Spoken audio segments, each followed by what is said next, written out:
ॐ वसुदेवसुतं देवं कंसचाणूरमर्दनं देवकी परमानन्दं कृष्णं वन्दे जगद्गुरुम्.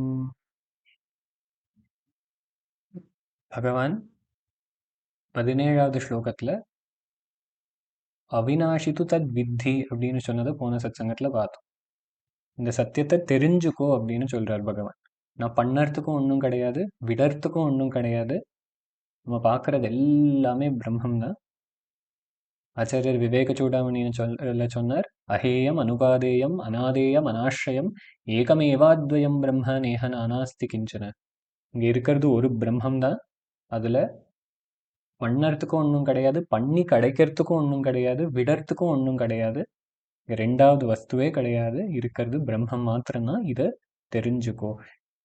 இப்படி இருக்கிற பிரம்மத்தை யாராலையும் அழிக்க முடியாது. ஏன்னா அதோட ஸ்வரூபமே இருப்பே ஸ்வரூபமா இருக்குது. பாஷ்யத்துல ஆச்சாரியர் சொன்னார், ஈஸ்வரனே வந்தாலும் இந்த பிரம்மத்தை அழிக்க முடியாது. ஏன்னா ஆத்மாதான் ஈஸ்வரன், பிரம்மம் தான் ஈஸ்வரன். பாகவதம் சொல்லிட்டு வதந்தி தத் தத்துவவிதா தத்துவம் யத் ஞானமத்வயம் பிரம்மேதி பரமாத்மேதி பகவான் இது சப்தியதே. தத்துவத்தை தெரிஞ்சுண்டவா, இந்த சத்தியத்தை உணர்ந்த ஞானிகள் என்ன சொல்ற, இந்த ஞானத்துக்கு நிறைய பேர்கள் உண்டு. ஞானம் அத்வயம், இந்த இரண்டற்ற வஸ்துவோட ஞானத்துக்கு நிறைய பேர்கள் உண்டு. என்ன பேருனா பிரம்மம், பிரம்மேதி. பிரம்மம்னு சொல்லலாம், பரமாத்மான்னு சொல்லலாம், இல்ல பகவான்னு சொல்லலாம்.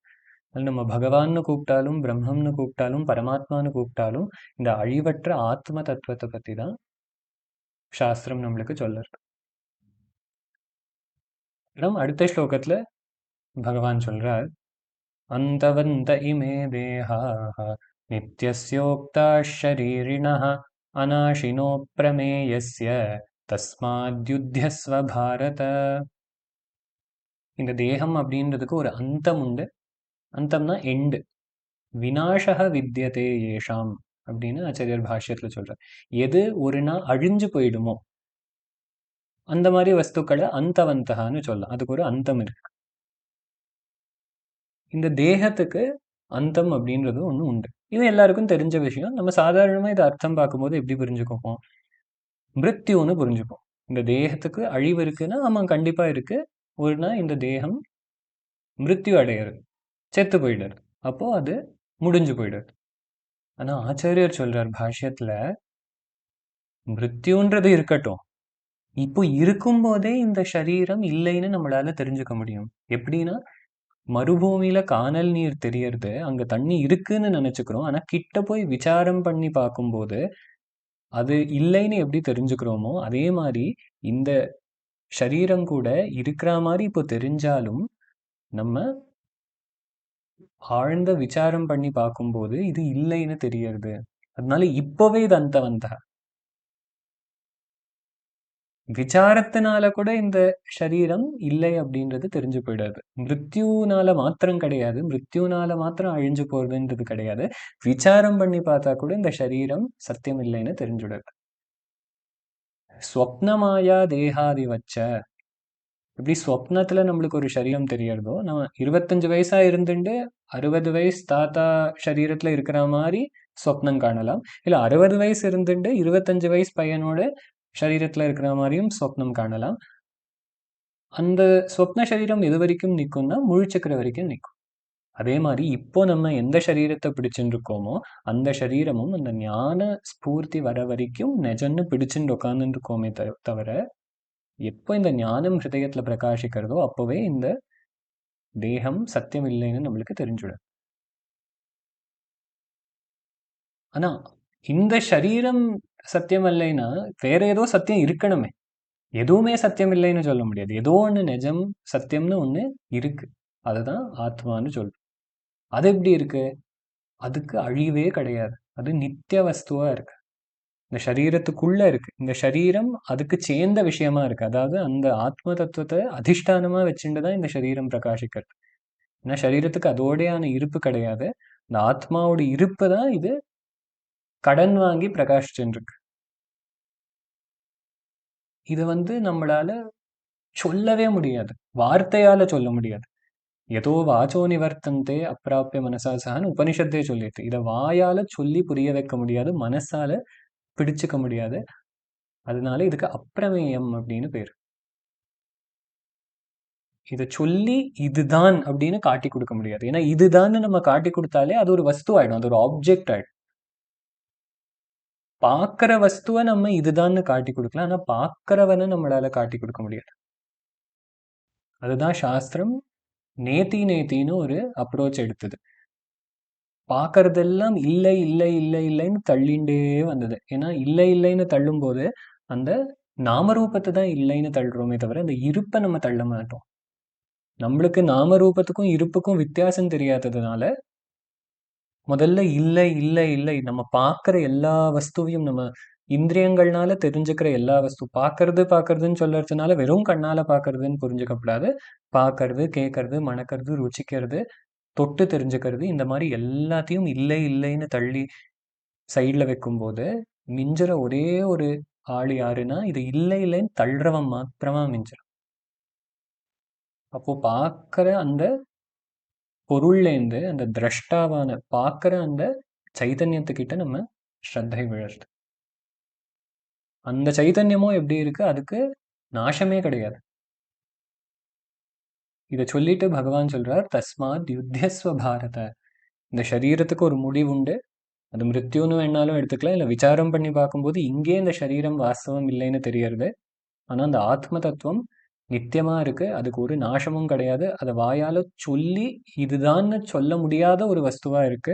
வஸ்துன்றது கூட ஒரு இன்னாக்யூரேட் பதம் தான். இன்னதுன்னு சொல்ல முடியாத அனுபவமா சாட்சாத்தா அபரோக்ஷமா பிரகாசிச்சுட்டு இருக்கு. தஸ்மாத் யுத்தியஸ்வ பாரத, அதனால நீ பண்ண வேண்டிய யுத்தத்தை பண்ணிக்கோ அப்படின்னு சொல்ற. அதுக்கு ஆச்சாரியர் பாஷ்யத்துல கிளாரிஃபை பண்றார், அர்ஜுனனை யுத்தம் பண்ண அப்படின்னு சொல்றது பகவானோட இன்டென்ஷனே கிடையாது. யுத்தம் பண்ணணுமா பண்ணப்படாதா அப்படின்றது கீதையோட தாத்பர்யம் கிடையாது. ஏன் தஸ்மாத் யுத்தியஸ்வன்னு பகவான் சொல்றாருன்னா, இவன் ஏற்கனவே யுத்தம் பண்ணறதுக்காக வந்து ரெடியா நின்று இருக்கான். யுத்தம் பண்ணுறது அப்படின்றது இவனோட ஸ்வதர்மம். ஆனா இந்த ஞானம் இல்லாததுனால, அஜ்ஞானத்தினால சோகத்துக்கும் மோகத்துக்கும் ஆளானான். அவனோட சொந்தக்காரால் எல்லாம் பார்த்து இவாளை நான் எப்படி கொல்லுறது, இவா என்னோட தாத்தா, இது என்னோட மாமா பையன், இது என்னோட அத்தை பையன், இப்படி அஜ்ஞானத்தினால அழுதுண்டு உட்காந்துட்டு இருக்கிறவனை அந்த சோகமோகத்திலேருந்து வெளியில கொண்டு வரதுக்காக தான் கீதா சாஸ்திரம் இருக்கே தவிர, ஸ்பெசிஃபிக்கா இதை பண்ணி இதை பண்ணாதேன்னு சொல்றது கீதா சாஸ்திரத்தோட பிரயோஜனம் கிடையாது. கீதையோட தாத்பரியம் என்னன்னா இந்த ஆத்ம ஜானம் தான். ஈஷாவாசிய உபனிஷத்தும் இப்படிதான் ஆரம்பிக்கும். ஈஷாவாசிய உபனிஷத் பாஷ்யமே ஆச்சாரியர் எப்படி ஆரம்பிக்கிறார்னா, இந்த மந்திரங்கள் கர்மால உபயோகப்படுத்துற மந்திரங்கள் கிடையாது. வைதிகமா பார்த்தா மந்திரங்களுக்கு பிரயோகம்னு ஒன்று இருக்கும். இது எந்த யாகத்துல இல்லை எந்த ஹோமத்துல எப்படி யூஸ் பண்ணணும் அப்படின்றதுக்கு பிரயோகம்னு சொல்லுவோம். ஆனா உபனிஷத் மந்திரங்களுக்கு பிரயோகம் கிடையாது. அதாவது இந்த உபனிஷத் மந்திரத்தை வந்து இந்த ஹோமத்துக்கு இப்படி யூஸ் பண்ணலாம், இந்த கர்மாக்கு யூஸ் பண்ணலான்னு கிடையாது. அது ஆத்மாவை தெரிஞ்சுக்கிறதுக்கு உண்டான விஷயம். ஆத்மனஹா யாதாத்மிய பிரகாசத்வாத், ஆத்மாவோட ஸ்வரூபத்தை காட்டி கொடுக்கறது தான் உபனிஷத் மந்திரத்தோட வேலையே தவிர இந்த கர்மாவை பண்ணு அப்படி அந்த கர்மாவை பண்ணுன்னு சொல்றது உபனிஷத்தோட வேலை கிடையாது. அதே மாதிரி இந்த கீதா சாஸ்திரத்தோடும் வேலை என்னன்னா, நமக்கு உள்ள எப்படி அந்த நிம்மதி சாந்தியை கொடுக்கறது அப்படின்றது தான் கீதா சாஸ்திரம் பண்ணுமே தவிர, நீ யுத்தம் பண்ணணுமா பண்ணப்படாதா, ஆஃபீஸுக்கு போகணுமா போகப்படாதா, கல்யாணம் பண்ணிக்கணுமா பண்ணிக்கப்படாதா, இப்படின்னு எல்லாம் உட்காந்து சர்ச்சை பண்ணுறது கீதா சாஸ்திரத்தோட உத்தேசம் கிடையாது. அது என்ன வெளியில நடந்தாலும் நமக்குள்ள எப்படி அந்த சாந்தி அடையிறது அப்படின்றது தான் பகவான் அர்ஜுனனுக்கு சொல்லித்தர. இப்போ அர்ஜுனன் ஏற்கனவே யுத்தம் பண்ணதுக்கு ரெடியா வந்து நின்றுட்டு இருக்கான். ஆனா துக்கத்தினாலையும் மோகத்தினாலையும் தன்னோட ஸ்வதர்மத்தை பண்ணாம தப்பிச்சுக்க பார்க்கறான். அந்த துக்கத்துக்கும் மோகத்துக்கும் என்ன மூல காரணம்? அஜ்ஞானம். அதனால அந்த அஜ்ஞானத்தை நீக்கி விடுறாரு, அவ்வளவுதான். அந்த அஜ்ஞானத்தை நீக்கி விட்டுட்டு உன்னோட ஸ்வதர்மத்தை பண்ணதானே இப்ப நீ இங்க வந்து அதை பண்ணிக்கோ, தாராளமா பண்ணிக்கோ, ஏன் இப்படி தலையில கையை வச்சுட்டு உட்காந்துட்டு இருக்க அப்படின்னு பகவான் சொல்ற. அடுத்த ஸ்லோகம், ய ஏனம் வேத்தி ஹந்தாரம் யஷ்சைனம் மன்யதே ஹதம் உபௌ தௌ ந விஜானீதோ நாயம் ஹந்தி ந ஹன்யதே. இது அப்படியே கட்டோபனிஷத்துல வர ஒரு மந்திரத்தை பகவான் கீதா சாஸ்திரத்துல எடுத்துருக்கார். உபனிஷத் மந்திரம் வந்து ஹந்தா சேன்மன்யதே ஹந்தும் ஹதश्चेन्मन्यते ஹதம் உபௌ தௌ ந விஜானீதோ நாயம் ஹந்தி ந ஹன்யதே.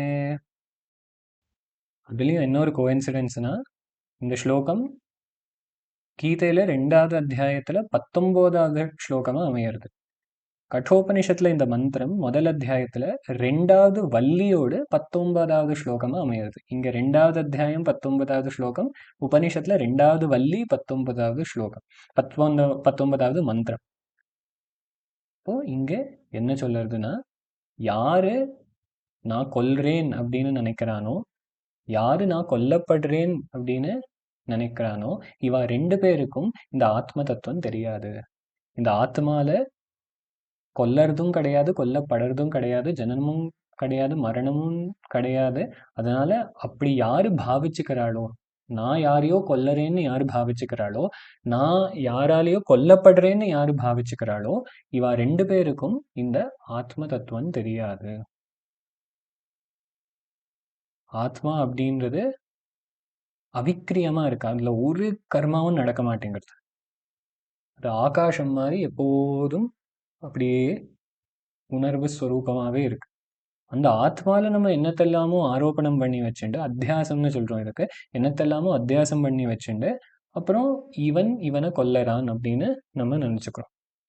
இப்போ இந்த கொல்லறதுன்னு வரும்போது நம்ம சாதாரணமா என்ன பண்ணுவோம்னா, ஒரு மனுஷன் இன்னொரு மனுஷனை கொல்லறது அப்படின்றதான் நம்ம மனசுல வரும். கொல்லறது அப்படின்ற பதத்தை உபயோகப்படுத்தினாலே ஒரு மனுஷன் இன்னொரு மனுஷனை கொல்லறது தான் நம்மளுக்கு மனசுல வரும். ஆனா அது மாத்திரம் கொல்லறது கிடையாது. கொல்லறதுல எவ்வளோ விதங்கள் இருக்கு. ஒரு மாம்சாகாரம் சாப்பிட்றவன் பிராணிகளை கொல்லறான். ஆடை வெட்டுறா, கோழியை வெட்டுறா, அதெல்லாம் வெட்டி சாப்பிட்றா. இல்லை அவள் நேராக வெட்டலைனாலும் வேற யாரோ அந்த பிராணிகளை கொன்று இவாளுக்கு தரா, இவ அதை சமைச்சு சாப்பிட்றா. இல்லை சஸ்யாகாரிகள்னு பார்த்தா கூட, வெஜிடேரியன்னு பார்த்தா செடி கொடியெல்லாம் கொல்ல வேண்டி வருது. அது தவிர ஒரு பிராணி வந்து ரொம்ப முடியாத நிலையில இருந்தா மர்சி கில்லிங்னு சொல்லுவாரு. ஒரு ரொம்ப கஷ்டப்பட்ட ஒரு நிலையில ஒரு பிராணி இருக்கும்போது அந்த டாக்டர் வந்து இனிமே வெட்டனரி டாக்டர் இனிமே அந்த பிராணியை நம்மளால காப்பாற்ற முடியாது அப்படின்னு ஒரு சந்தர்ப்பம் வரும்போது சிலப்போ அந்த பிராணியை கொன்னுடுவா. ஏன்னா அதை நம்மளால காப்பாற்றவும் முடியாது. அதை உயிரோட வைக்கிறதுனால அது ரொம்ப கஷ்டத்தை அனுபவிக்கும். அதனால அந்த கஷ்டத்துலேருந்து அதுக்கு விடுதலை கொடுத்துடலாம் அப்படின்னு மர்சி கில்லிங்னு சொல்லுவோம்.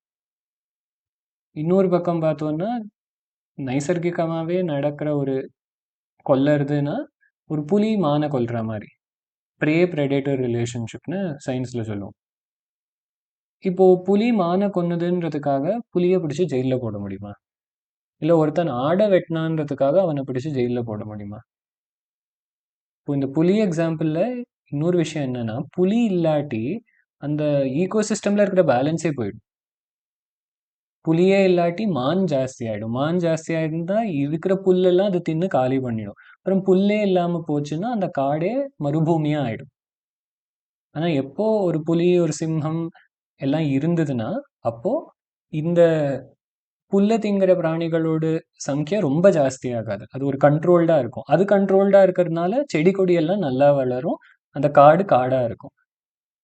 என்னைக்கு ஒரு காட்டுல சிங்கம் புலி எதுவுமே இல்லாம போயிடுதுன்னா இந்த மற்ற பிராணிகள் எல்லாமே சேர்ந்து இருக்கிற செடி கொடி எல்லாத்தையும் தின்னு அதுல இருக்கிற பழம் அதுல இருக்கிற அந்த புல்லு எல்லாத்தையும் தின்னு அதனால அந்த காடே மறுபூமி ஆற ஒரு பாசிபிலிட்டி இருக்கு.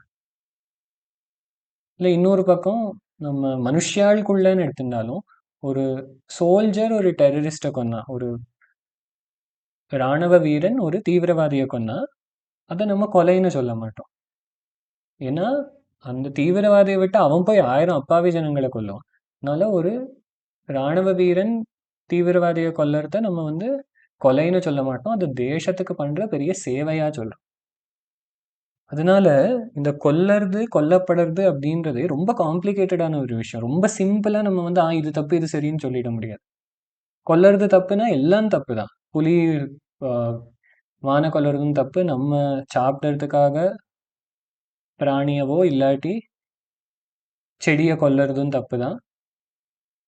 ஒரு ரொம்ப கஷ்டத்துல இருக்கிற பிராணி அதை காப்பாற்ற முடியாதுன்னு போற நிலையில கூட அதை கொல்லாம அப்படியே காப்பாற்றி வச்சுக்கிறது அதுவும் தப்பு தான். இப்படி எல்லாம் ஒரு காம்ப்ளெக்ஸ் நெட்வொர்க். தர்மம்ன்றது எப்போதுமே ரொம்ப காம்ப்ளிகேட்டட். ஸோ நம்ம கொல்லறது அப்படின்னா வெறும் சிம்பிளா எஸ் நோ பிளாக் அண்ட் ஒயிட்னு சொல்லுவோம் இங்கிலீஷ்ல. It's a black and white approach. அந்த மாதிரி கிடையாது. எப்போ எதனால யாரை கொன்னான்னு பார்த்துண்டு அது தர்மமா அதர்மமான்னு முடிவெடுக்கணும். ஆனா ஞானத்துக்கிட்ட வரும்போது ஞானம் எப்போதுமே ரொம்ப சிம்பிள் தான். ஞானம் சொல்றது இங்க கொன்னவாளும் யாரும் கிடையாது, கொல்லப்பட்டவாளும் யாரும் கிடையாது.